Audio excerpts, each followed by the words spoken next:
no officer is immune. That's a quote. EFCC sacks 27 officers over fraud. The Economic and Financial Crimes Commission, EFCC, has sacked at least 27 of its members of staff for allegedly involving in fraudulent activities and other misconducts contrary to the standard operating procedures of the agency. Although the names of the sacked officers were not revealed, they were sacked following the recommendation of the EFCC Staff Disciplinary Committee. Now, this is the reason why I am bringing this topic up. My problem is not the headline. My problem is the lack of naming these officers. They enforce the law and also break the law. That's the implication. So you have the officials, they go after fraud. Now they have fraud in-house. They have dictated fraud in-house. But my problem is if you are quick to naming names, when you indict other people, politicians and other people, or internet fraudsters, or other crime or the financial crime villains, why can't you name the officials of the EFCC that have been fired over fraud? Barrister, what is your take? What's your opinion on, first, and a law enforcement agency being involved in breaking the law, just basically doing exactly what what criminals do, and not naming the people involved because they are from the agency? Well, first of all, it is a good thing that we have a chairman of EFCC that is trying to look inwards, as they are looking outwards to detect and prevent fraud and economic sabotage. It is good that they should also look inwards.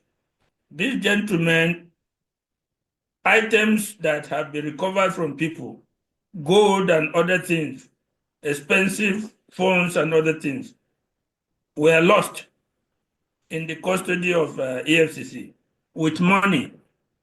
So you can understand why action had to be taken.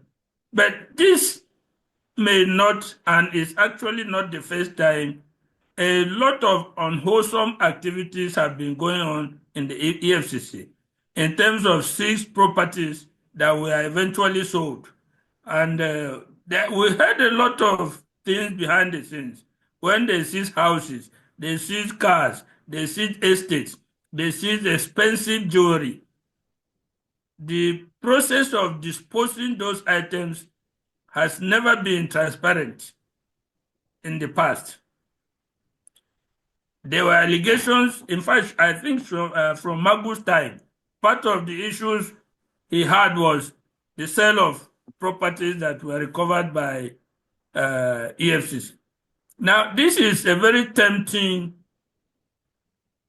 it's almost like hanging a bone on the neck of a dog, and expecting the dog not to try to bite at it. You have a situation where these officers are going to sell properties. You have houses, estates, gold, phones, cars, exotic things. And in the Nigerian context, you can understand that they would like to get something for themselves from those sales by underpricing or doing some other deals, calling people to come and buy in return for some cuts here and there. That has been going on for some time.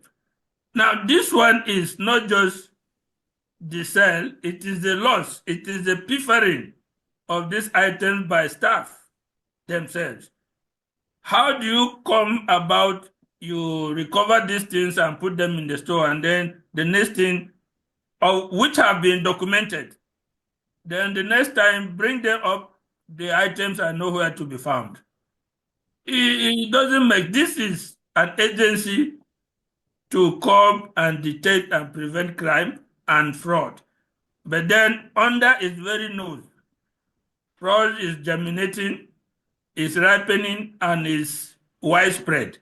So I think it is a good thing that the chairman took action against the staff. Coming to whether they should have been named, why it is desirable that they should be named, their names published for the benefit of Nigerians, there may be legal issues involved.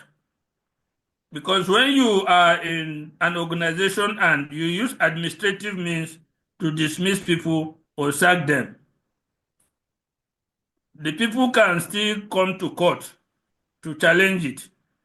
And if you publish my name in the newspaper as being part of a fraud, as being part of theft of items, I have the right to take the EFCC to court for defamation of character and other things.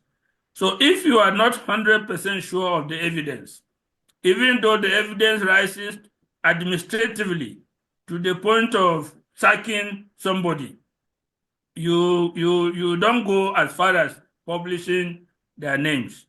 You stop at the administrative level. Now this sack, there was no distinction. We were not told whether it's dismissal or termination of appointment.